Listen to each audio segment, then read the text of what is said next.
Hey guys, welcome back to the channel. Today I'll be talking about what happened with my load cell elite pedal. So last Wednesday we had a prelude at the PCA Sim Racing and it was working fine, perfectly. It's been working fine for the last 2 months that I had it. I bought this off a buddy of mine who bought it over a year ago and barely raced. Um, and he was selling his rig, and I said I'll try to find a buyer for you, but meantime, if you want to sell me that load cell pedal, and he did. He gave me an amazing price on these. Um, can't complain. 2 months working amazingly. Going from the mushy pedal, from the basic CSL Elite to these were really good. I was very happy. And Friday, I jump on to practice before the race, and it doesn't work.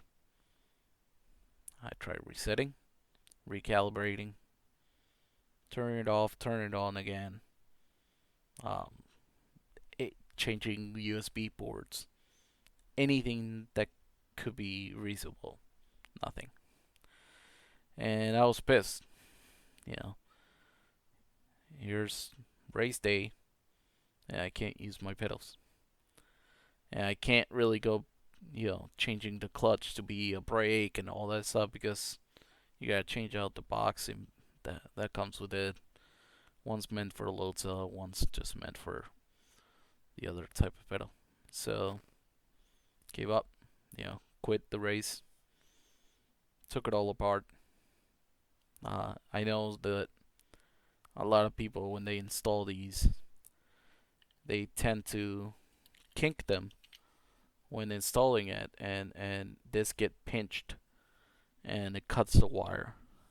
That happened to me before with another pedal, and I fixed it, and all is good. But these have been there for over 2 months, no problem. And that's like the first thing I looked. I looked to see if the wire is like moving or is it like pinched to the point that I can't tug on it. And the wire's moving freely in there. That means it's not pinched. And I was like, that's weird.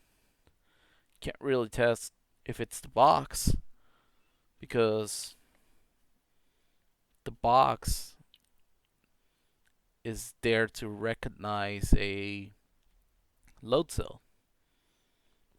So plugging it in to what used to be the brake, and it's not the clutch, doesn't really do anything. It just recognizes like a little bit, but it's looking for the load cell to know the pressure that you're pushing the pedal. And this sucks that it broke. But at the same time, it's like I was super happy this. I was about to do a video on like how the CSL Elite is all you need, and you do not need to upgrade to V3s. And my argument there was that these and the V3 have the same load cell on it. It's a 90-pound load cell. And the CSL have a USB that connects directly to the computer, which runs on 16-bit. So the V3s have it so it runs on 12-bit. So it's much faster to have these. So these are a better bang for your bucks. Sure, the V3s have a little bit better build quality and adjustability, but for your money, I mean, like these are great until they break, And I can't say that's not fair, right? Like I'm sure there's plenty of people who use them all the time and it doesn't break. But for me, I just can't recommend them anymore. It's one of those things. I have a bad experience. I am running away from Fanatec. So yeah, it's been over a year since my friend bought it the first time, so I can't really warranty it. So what did I do? I cut the wire where I saw like a little bit of a kink, and no, it's not broken or anything. So resoldered everything and put it back together, and yeah, not still didn't work. So I ordered Heusinkvelds Sprints, and that's a huge step up for me. So I get them Thursday night, and they're just amazing. I'm sitting there like a little kid just playing with it the whole time and putting it together. And Thursday night, I finally, like, I was talking to a friend, and I was like, well, I've been practicing Monday, Tuesday, Wednesday for this race coming up on today, Friday. Um, and I've been practicing with the CSL Elites with the load cell removed, the clutch moved back to like a pedal, just like I started this whole thing. And I'm wondering, should I mount the Heusinkvelds for the race? And my buddy was like, no question about it, of course you should. Well, I was like, well,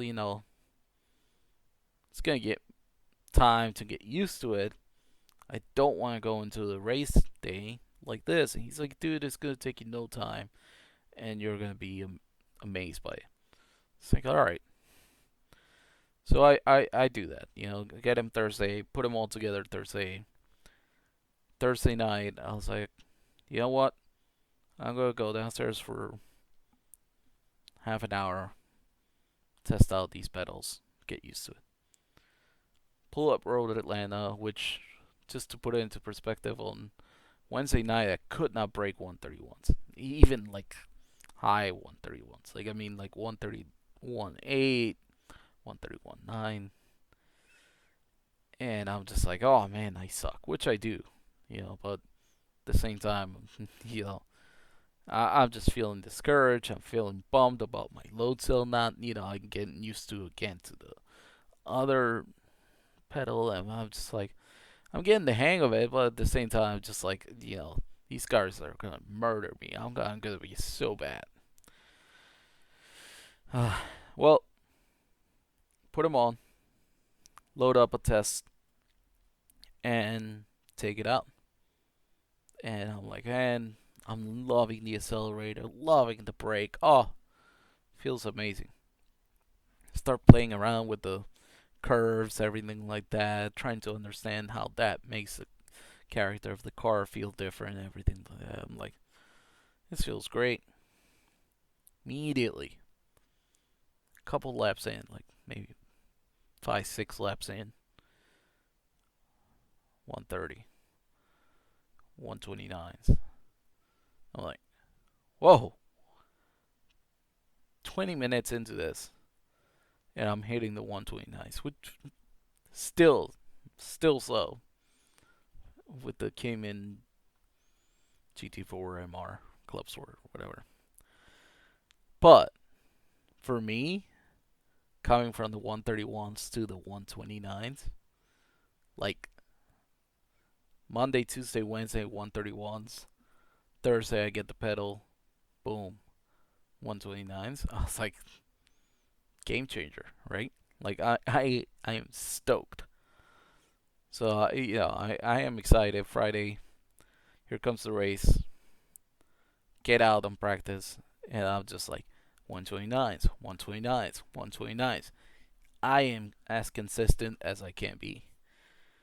And I'm like, wow, this is huge. So, put a little perspective into this. We're four races in, right? I have not gotten anywhere under 16th place. I've always made it up the pack, maybe 10th place, then back down to 16th place. And immediately, there's a crash. I get by people, which, you know, that I'm good at. I'm avoiding crashes and getting my car on the road and staying on the road. I'm good at. And, you know, get up to like 8th place, 9th place, 8th place, and stay there for a while. And I'm hitting my corners. I'm happy. But me being me, now I'm saying to myself, "Oh, push it. You could get this guy, right?" Like, and I have Chief telling me in my ear, like, "Come on, like, go get him, go get him," like, and I just overcook turn 6, get on the grass and scrape the wall a little bit, get back on road, and by that time, a bunch of cars pass me, and I'm sitting on 13th place, but car's still drivable.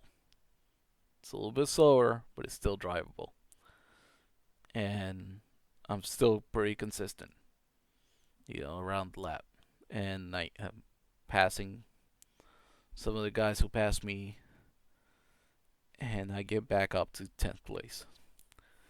So, yes, I messed up, but I got 10th place. I am happy as I can be, and yeah, I really cannot say more about how happy I am with these Heusinkvelds Sprints pedals. And to me, it's not about, well, if you buy the best, you're gonna be the best. No, there's guys who still have the G29 who are way faster than me. Shout out Kevin Douglas. Yeah. Um. Yeah. You are good with what you have, right? And what you're used to. And but the Heusinkvelds, they give you the small competitive edge, right? It's like Michael Phelps, right? Michael Phelps can swim faster than you day and night, every day, all day, twice on Sundays. And he puts on this nanotechnology swimsuit that gives him the slight competitive advantage when he goes to the Olympics, right? So that's what these are, right? The Heusinkvelds are that special swimsuit that is so formed to your body that it cuts the water and it just gives you that edge, right? So it made me faster, and it was way more significant with me because it's not like I'm chasing milliseconds here. I'm chasing seconds, right? But it it's just it's a competitive advantage. That's all it is. Um, so yeah, rig has changed a lot, and I'll be doing a video next week on that. So that's why I'm not showing you the pedals right now. But I am super happy. Can't wait for next week, Coda. It's gonna be a great race. I can feel it. And yeah, stay tuned for more videos. Thanks, guys.